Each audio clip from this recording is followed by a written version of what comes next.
ఇంకా ఒక్క కాళేశ్వరంలోనే ఒక 10-15 వేల కోట్ల రూపాయలు కాంట్రాక్టర్లకు బకాయిలు ఉన్నాయి.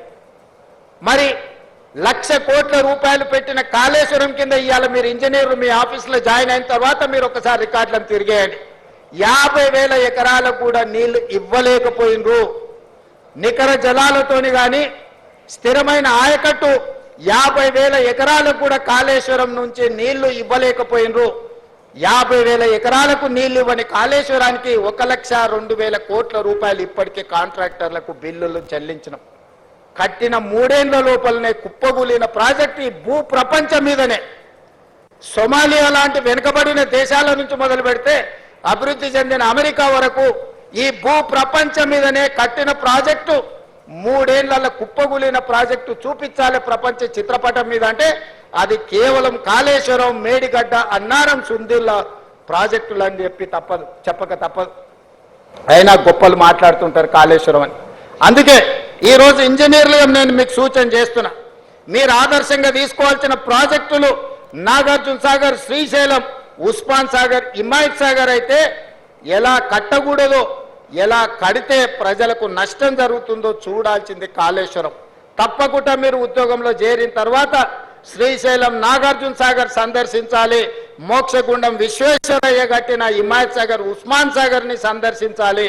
అదేవిధంగా ఈరోజు మీరు కాళేశ్వరాన్ని కూడా సందర్శించి ఎందుకు ఇంత భూయిష్టమైన ప్రాజెక్టులు నిర్మాణం జరిగినరు, ఎక్కడైనా చిన్న ఇల్లు పూరు గుడిసె కట్టుకున్నా కూడా పునాది దొవ్వి కనీసం ఆ భూమి ఎట్లుంది, చదును ఉందా, లూజ్ ఉందా, లేకపోతే హార్డ్ రాక్ ఉందా, సాఫ్ట్ రాక్ ఉందా, ఎట్లుందో మనం ఒక అంచనాకు వస్తాం. కానీ 1,000 కోట్ల రూపాయలు పెట్టి నిర్మిస్తున్న మేడిగడ్డ, అన్నారం, సుందిళ్ళ ప్రాజెక్టులు కట్టిన దగ్గర కనీసం సాయిల్ టెస్ట్ కూడా చేయలేదు. పెద్దసారి హెలికాప్టర్లో పోకుంటూ కిందికి చూసి ఇంజనీర్ గారికి చూపించారు, ఇక్కడొక బ్రిడ్జ్ కట్టి, ఇక్కడొకటి కట్టి, ఇక్కడొకటి కట్టాలి. వారు పేపర్ మీద రాసుకున్నారు, కిందికి వచ్చారు, కాంట్రాక్టర్కి ఇచ్చారు, ఆయన కట్టిండ్రు.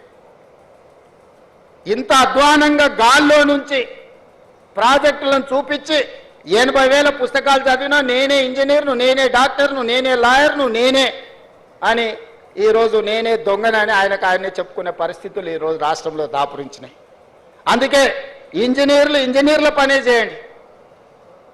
పొలిటికల్ ఎగ్జిక్యూటివ్స్గా మీరు ఇచ్చే సాంకేతికపరమైన సమాచారాన్ని ప్రాతిపదికన ప్రాజెక్టులు కట్టాలా లేదా పాలసీ డెసిషన్ మాత్రమే పొలిటికల్ ఎగ్జిక్యూటివ్స్ చేయాలి. ఇంజనీర్లు చేయాల్సిన పని ప్రజాప్రతినిధులు, మంత్రులు, ముఖ్యమంత్రులు చెయ్యకూడదు. అట్లా చేస్తే ఏమవుతుందో కాళేశ్వరం ఒక ఉదాహరణ. ఇంజనీర్ల గౌరవం ఇంజనీర్లకు ఉండాలి. మీరు కష్టపడి చదువుకున్న అసిస్టెంట్ ఎగ్జిక్యూటివ్ ఇంజనీర్గా మీ ఉద్యోగ బాధ్యతలు మొదలు పెడితే చీఫ్ ఇంజనీర్ కావాలి, లేకపోతే ఇంజనీరింగ్ చీఫ్ కావాలంటే 30 ఏళ్ళు శాఖలో కష్టపడి మెట్టు ఎక్కుకుంటూ వస్తే ఇంజనీరింగ్ చీఫ్ అనే ఉద్యోగం వస్తుంది. కాలం కలిసి వస్తే ఎమ్మెల్యే కావచ్చు, మంత్రి కావచ్చు, ముఖ్యమంత్రి కావచ్చు, 3 ఏళ్ళలోనే 2 ఏళ్ళలోనే. ఇంజనీరింగ్ చీఫ్ 30 ఏళ్ళు అయితే కానీ కాలేరు.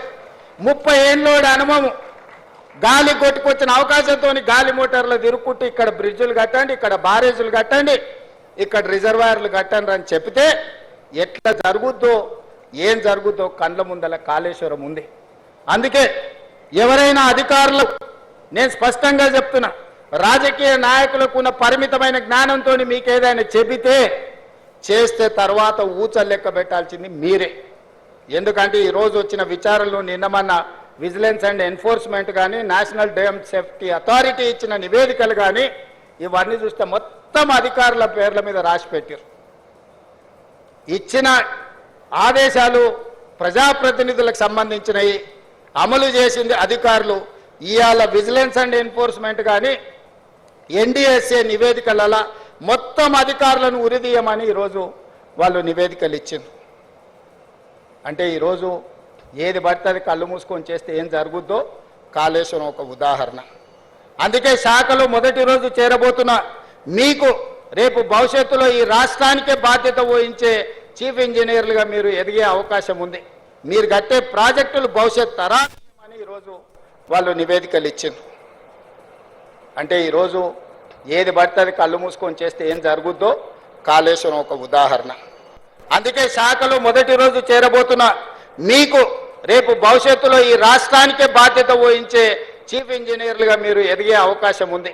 మీరు కట్టే ప్రాజెక్టులు భవిష్యత్ తరాలకు మీరు అందించవలసిన బాధ్యత మీ మీద ఉన్నది. అందుకే మీరు కూడా సరైన విధంగా అంచనాలు వేసుకొని స్ట్రక్చరల్ ఇంజనీర్ ఏం పని చేయాలి, సిడిఓ సెంట్రల్ డిజైన్ ఆర్గనైజేషన్ నుండి ఇంజనీర్లు ఏం పని చేయాలి, ప్రాజెక్టులు సూపర్వైజ్ చేసే వాళ్ళు ఏం చేయాలా, ఎవరు ఏం పని చేయాలనో వాళ్ళు అదే పని చేయాలి. వెనకటికి సామెత ఉంది కదా, గాడిద చేయాల్సిన పని గాడిద చేయాలా, గుర్రం చేయాల్సిన పని గుర్రం చేయాలా అని. సో అందుకే ఎవరు చేయాల్సిన పని వాళ్ళు చేయాలనేదే నా సూచన. ఈరోజు తెలంగాణ రాష్ట్రానికి జరిగిన అన్యాయం గత పాలకుల నిర్ణయాల వల్ల, లోపభూయిష్టమైన ప్రాజెక్టుల నిర్మాణం వల్ల ఈరోజు ఏ ప్రాజెక్టు ఉంటుందో ఎప్పుడు కూలుతుందో తెలియదు. ఈ మధ్యలో సీతారామ సాగర్ కూడా కట్టిన పిల్లర్స్ కానీ అన్ని కూలిపోయినట్టుగా అనిపిస్తున్నాయి. అసలు ఏ ప్రాజెక్టును ముట్టుకోవాలనో ఎవరితో మాట్లాడాలనో గాల్లో పీక మేడలు కూలినట్టు కూలిపోతున్నాయి అని అంటే దీనికి కారణం వేదిక మీద ఉన్న అధికారులు కానీ ఇక్కడ కొత్తగా చేరబోతున్న మీరు కానీ ఆలోచన చేయండి. అందుకే ఉత్తమ్ కుమార్ రెడ్డి గారు ప్రతి ఒక్క ప్రాజెక్టును ప్రత్యక్షంగా వారే క్షేత్రస్థాయిలో పర్యటనకు వెళ్ళి ప్రతి ప్రాజెక్టును డీటెయిల్గా స్టడీ చేసి ఎక్స్పర్ట్స్ ఒపీనియన్ తీసుకొని ఈరోజు ముందుకు వెళ్తున్నాము. ఇవాళ అందుకే ఈ ప్రభుత్వం బాధ్యతతోని 75% పైబడిన ప్రాజెక్టులను తక్షణమే పూర్తి చేయాలని ఒక లక్ష్యం పెట్టుకొని ఈ ప్రాంతంలో ఉన్న ప్రాజెక్టులను, for example SLBC Srisailam left bank tunnel ఈ దేశంలోనే ఒక అద్భుతం. 44 కిలోమీటర్ల టన్నెల్ బోర్ మిషన్తోని ప్రపంచంలోనే లాంగెస్ట్ టన్నెల్ సాగునీటి ప్రాజెక్టులలో. అట్లాంటి అద్భుతమైన టన్నెల్ని కంబైన్డ్ స్టేట్లోనే దాదాపుగా 25-30 కిలోమీటర్లు కంప్లీట్ చేశారు. ఈ ప్రభుత్వం 10 సంవత్సరాలైనా 10 కిలోమీటర్ల టన్నెల్ తవ్వకపోవడం వల్ల మళ్ళీ ఉత్తమ్ కుమార్ రెడ్డి గారు ముఖ్యమంత్రిగా బాధ్యతలు చేపట్టినాకనే ఎస్ఎల్బిసిలో టన్నెల్ని మనం కదిలిస్తే 10 ఏళ్ల నుంచి కదలకుండా టన్నెల్ బోర్ మిషన్లు ఉండడంతో దాంట్లో నీరు బురద చేరుకొని ఒక్కసారిగా ప్రాజెక్ట్ కదలడంతో కుప్పగూలిపోయి 8 మందిని ఈరోజు బలి తీసుకునే పరిస్థితి వచ్చింది. తెలంగాణ రాష్ట్రం వచ్చినాక కూడా నల్గొండకు 3,60,000 ఎకరాలకు నీళ్ళిచ్చే, గ్రావిటీతో నీళ్ళిచ్చే ఎస్ఎల్బిసి ఎందుకు ఆగిపోయిందో ఎవరు నిర్లక్ష్యంతో హార్డ్లీ 2,000 కోట్లు ఖర్చు పెడితే 3,60,000 ఎకరాలకు నీళ్లు వచ్చేది.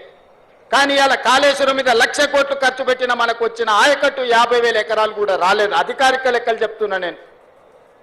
అంటే ప్రభుత్వాల యొక్క ప్రాధాన్యత వల్ల తెలంగాణకు జరిగిన నష్టాన్ని ఈరోజు మనం కల్లారా చూస్తున్నాము. అందుకే శాఖలు చేరబోతున్న యువ ఇంజనీర్లకు, ఇక్కడ చేరబోతున్న ప్రభుత్వ ఉద్యోగంలో చేరుతున్నామని కాదు, ఇది ఒక భావోద్వేగం అని గుర్తుపెట్టుకోండి. ప్రజల యొక్క సెంటిమెంట్, తెలంగాణ ప్రజలకున్న బిగ్గెస్ట్ సెంటిమెంట్ నీళ్లు. ఈ నీళ్లు అనే పదాన్ని మనం చాలా జాగ్రత్తగా వాడాలి. ఈ ప్రాజెక్టులను పూర్తి చెయ్యాలి. ప్రభుత్వం వైపు నుంచి సంపూర్ణంగా సహకరించి ఈరోజు నిజంగా సమయం వచ్చినప్పుడు ఖర్చు పెడదామంటే, నీళ్ళకు ఖర్చు పెడదామంటే నిధులకు షార్టేజ్ వచ్చింది. అయినా ఏదో ఒకటి ప్రయత్నం